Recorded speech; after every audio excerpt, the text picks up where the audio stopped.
Depuis l'année 2000, des classes bilingues et inclusives à destination d'élèves malentendants et sourds ont vu le jour dans une école ordinaire à Namur, l'école Sainte-Marie.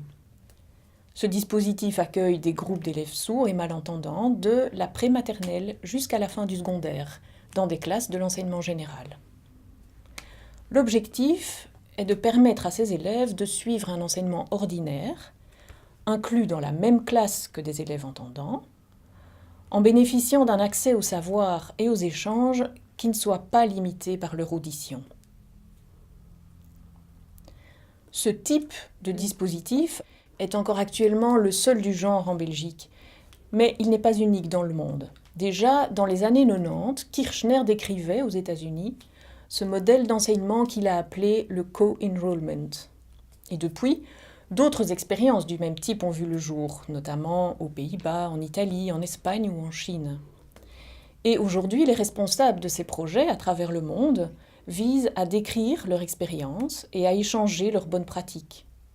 Un ouvrage en anglais sera publié début 2019 aux États-Unis sur tous les dispositifs de ce type qui existent aujourd'hui dans le monde. Et l'IUD, l'Union européenne des sourds, a publié fin 2017 un volume sur les exemples qui existent en Europe. Les classes bilingues de Namur sont décrites dans chacun de ces deux ouvrages en anglais. Pour décrire en particulier le dispositif des classes bilingues et inclusives de Sainte-Marie, nous avons rédigé un ouvrage qui vise aussi à transmettre l'expérience développée depuis près de 20 ans par l'équipe enseignante de ces classes. Il met en évidence que, malgré l'accès toujours plus performant au monde sonore que permettent les implants cochléaires, l'enseignement aux enfants malentendants et sourds présente de nombreuses spécificités par rapport à l'éducation des entendants.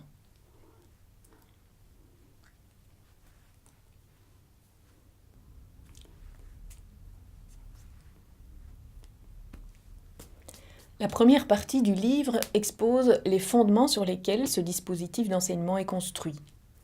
Le bilinguisme et l'alternance entre les deux langues, l'inclusion collective et le fonctionnement en binôme d'enseignants. La seconde partie explore les implications concrètes de ces fondements et de leur articulation sur les pratiques pédagogiques des enseignants. Tout autant dans les disciplines linguistiques, donc les cours de français, de langue des signes ou d'anglais, que dans les disciplines non linguistiques et par exemple les mathématiques. Une attention toute particulière est donnée à l'enseignement de la lecture et de l'écriture et à la différenciation pédagogique que cela implique en fonction des différents profils d'élèves malentendants et sourds. À l'occasion de la sortie du livre, une journée de colloque est organisée à l'Université de Namur, sur le thème de l'enseignement bilingue et de la surdité. Il aura lieu le mercredi 17 octobre et il est ouvert à tous. Les langues du colloque sont le français et la langue des signes de Belgique francophone. Les différentes interventions mettront en dialogue le point de vue de spécialistes belges et étrangers sur l'enseignement bilingue, et l'expérience des enseignants des classes bilingues de Sainte-Marie. Elles traiteront des spécificités d'un enseignement bilingue qui inclut une langue des signes, de la collaboration des enseignants qui travaillent en binôme, des implications pédagogiques de la diversité des profils d'élèves et de l'alternance des langues dans la classe. Le programme du colloque est disponible sur le site du LSFB Lab de l'Université de Namur et sur le site d'École et Surdité.